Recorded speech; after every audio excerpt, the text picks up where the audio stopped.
Alkul er heiti sem við notum yfir lægsta mögulega hitastig sem til er, sem að er -273 gráður á Celsius eða -273,15 gráður ef við ætlum að vera nákvæm. Ástæðan fyrir því að það er ekki hægt að fara neðar er að hiti myndast út á hreyfingu í sameindum. Það er að segja að það eru rafeindir sem snúast í kringum kjarna frumeinda og frumeindinnar mynda svo sameindir. Þessi hreyfing myndar hita, þannig eftir því sem að frumeindirnar eða þessar rafeindir hreyfast hraðar þá myndast meiri hiti.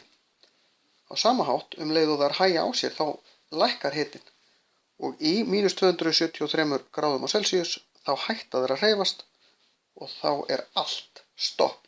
Það er ekki hægt að fara neðar heldur en þegar allt er stopp.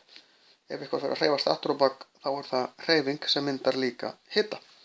Þannig að þetta er lægsta hitastig sem til er -273 gráður á Celsius. Það eru til fleiri hitakvarðar. Vísindamenn nota kvarða sem heitir kelvinkvarði og þá er þetta 0 gráður á kelvin. Og kelvinkvarðin er að öðru leyti nákvæmlega eins og Celsiuskvarðin. Þannig að 0 gráður á Celsius eru 273 gráður á kelvin. Gráðurnar eru jafn stórar.